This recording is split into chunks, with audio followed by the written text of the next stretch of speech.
നിങ്ങളുടെ favourite shows ഇനി ഒരിക്കലും മിസ്സാവില്ല. ഇപ്പോൾ C5 കാണും നിങ്ങളുടെ ഫേവറേറ്റ് ഷോസ് തികച്ചും സൗജന്യമായി. പക്ഷെ ഒരു കാര്യം ഞാൻ ഉറപ്പിച്ച് പറയാം, നിത്യമോൾ എന്റെ പ്രാണന്റെ ഭാഗമാ. എന്റെ പ്രാണൻ എടുത്തിട്ടല്ലാതെ അവളെ ദ്രോഹിക്കാൻ ആർക്കും പറ്റില്ല. ഞാൻ വരെ നടുങ്ങിപ്പോയി. എനിക്കൊരു കുഴപ്പമില്ല. പിന്നെ കുഴപ്പമില്ലാണ്ടല്ലേ ഇതൊക്കെ നടന്നതും ആശുപത്രി കിടന്നതും. എന്റെ പൊന്നു മോളെ, അമ്മായി ഒരു കാര്യം പറയട്ടെ. എലിപ്പെട്ടി കിടക്കുന്ന എലിയുടെ അവസ്ഥയാ നിന്റേത്. പൂട്ടിക്കഴിഞ്ഞു. ഇനി എപ്പോഴാ വെള്ളത്തിൽ മുക്കി കൊല്ലാന്ന് മാത്രം നോക്കിയാ മതി. എങ്ങനെ എന്റെ കൊച്ചെ നീ ജീവനും കൈ പിടിച്ചോണ്ട് ഇവിടെ കിടക്കുന്നത്? ദേ, എന്തെങ്കിലും ഒരു പ്രശ്നം ഉണ്ടെങ്കിൽ ഫോൺ എടുത്ത് അമ്മായിന്ന് ഒരു വിളി വിളിച്ചാ മതി. അമ്മായി ദേണ്ട ഇവനെയും കൂട്ടി ഓടി ഒരു വരവ് വരും. നിന്നെ ദ്രോഹിക്കുന്നവരാരായാലും അവരെ ഞാൻ വെറുതെ വിടില്ല. അല്ലടാ, നിത്യക്ക് വേണ്ടി ഞാൻ ആരെയും കൊല്ലും. അയ്യോ, കേട്ടോ കേട്ടോ, ഊശിലുള്ള ഒരു തട്ട വർത്താനം കേട്ടോ. എന്റെ മോളെ, കാര്യം നീ കുടുംബത്തിലേക്ക് വരാൻ ഒരു അബദ്ധം കാണിച്ചു. മനസ്സിലാക്കി കഴിഞ്ഞാ തിരുത്താനുള്ള ബുദ്ധി കാണിക്കണ്ടായോ? ഞങ്ങള് മോളുടെ കൂടെ തന്നെയുണ്ട്. അന്നാ അമ്മായി പോട്ടെ മോളെ. പോട്ടെ നിത്യ. ശരി വിമലേട്ടാ. അയ്യോ എന്റെ ദൈവമേ, അധികം താമസിക്കാതെ ഇതൊന്ന് വേർപെടുത്തി തരണേ. എന്റെ കൊച്ചിനെ ഒന്ന് കാക്കണേ. പോയിട്ട് വരാട്ടോ. വാടാ. ടാറ്റാ.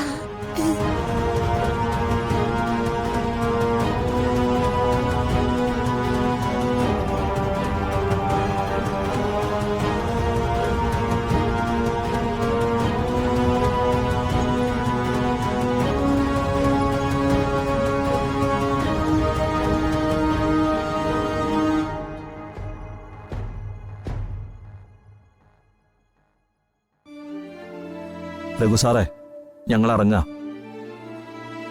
ഞങ്ങൾക്ക് മനസ്സമാധാനത്തോടെ ഇറങ്ങാലോ അല്ലേ? ശിവാനന്ദൻ, ഞങ്ങൾ നിൽക്കുന്ന അവസ്ഥ നിങ്ങൾക്ക് ഊഹിക്കാമല്ലോ. അങ്ങനൊരു മറുപടി കൊണ്ട് ഞങ്ങൾക്ക് ധൈര്യം കിട്ടുമോ? നിങ്ങളുടെ മകനെക്കുറിച്ച് ഇനി നിങ്ങൾ പ്രത്യേകിച്ചൊന്നും പറയണ്ട. അവനൊരു ഭ്രാന്തനാ, ഒരു പക്കാ ക്രിമിനൽ. സത്യത്തിൽ നിത്യയെ കൂട്ടിക്കൊണ്ടു പോകാനാ ഞങ്ങൾ ആഗ്രഹിച്ചു. പക്ഷേ അവള് സമ്മതിക്കില്ലല്ലോ. അവൾക്ക് പറയാനുള്ളത് മുഴുവൻ ദാ അമ്മയുടെ സംരക്ഷണത്തെക്കുറിച്ചാ. ആന്റി, ബലമായ ചേച്ചി ഇവിടുന്ന് പിടിച്ചോണ്ട് പോകാത്തത് ആന്റി ഓർത്ത് മാത്രമാ. ചേച്ചിയുടെ കാര്യത്തില് ആന്റിയിലാണ് ഞങ്ങളുടെ പ്രതീക്ഷ. നിങ്ങളോടൊക്കെ എന്ത് പറയണമെന്ന് എനിക്കറിയില്ല. പക്ഷെ ഒരു കാര്യം ഞാൻ ഉറപ്പിച്ച് പറയാം, നിത്യമോൾ എന്റെ പ്രാണന്റെ ഭാഗമാ. എന്റെ പ്രാണൻ എടുത്തിട്ടല്ലാതെ അവളെ ദ്രോഹിക്കാൻ ആർക്കും പറ്റില്ല.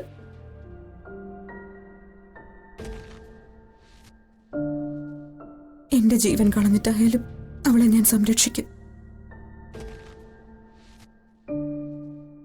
ചേച്ചി പറയുന്നത് സത്യോ? ഇങ്ങനെ സ്നേഹിക്കുന്ന ഒരു അമ്മയെ കിട്ടാൻ വളരെ ബുദ്ധിമുട്ടാ. പക്ഷേ ആ സ്നേഹം മാത്രം പോരല്ലോ, ഞങ്ങളുടെ ചേച്ചിക്കും ജീവിക്കണ്ടേ? ഞങ്ങളുടെ കുഞ്ഞ് ജനിച്ചതും ജീവിച്ചതും വലിയ വലിയ സമ്പന്നതയിലൊന്നുമല്ല. പക്ഷേ അവളുടെ മുഖത്ത് കളിയും ചിരിയും ഉണ്ടായിരുന്നു.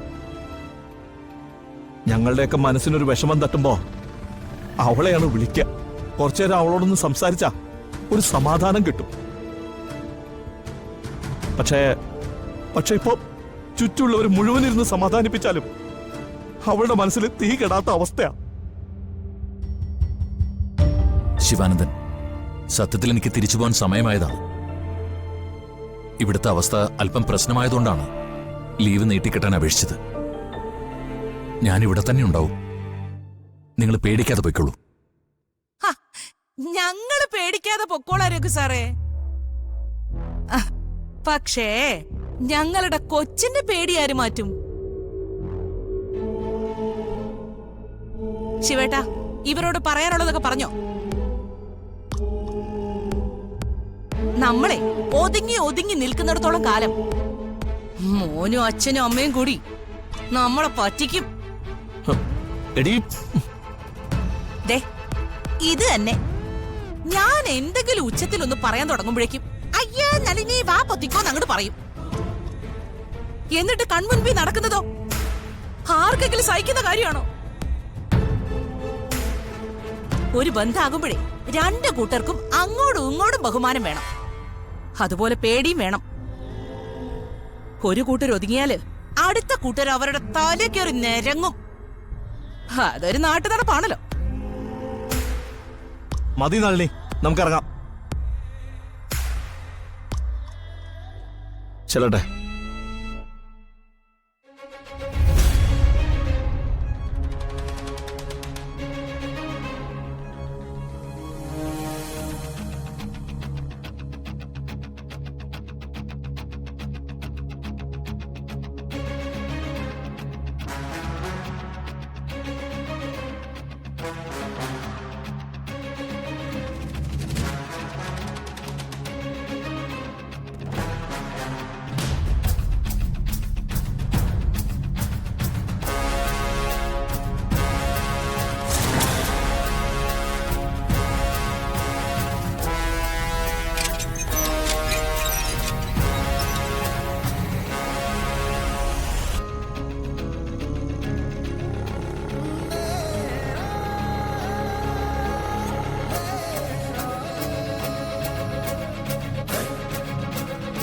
നിക്കടാ അവിടെ.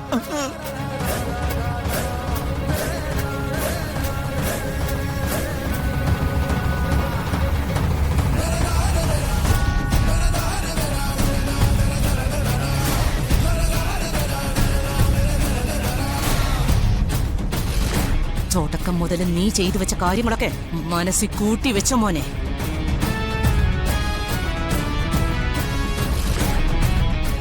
എല്ലാത്തിനും നിനക്ക് തിരിച്ചടി കിട്ടാനുള്ള സമയമായിട്ടുണ്ട്.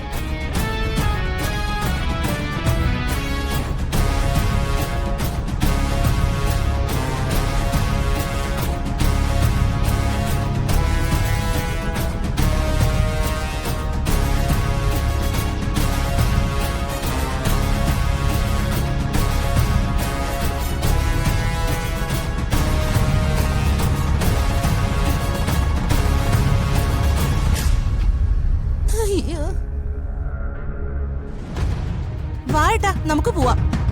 അങ്കിൾ, ഞങ്ങൾ പോട്ടെ.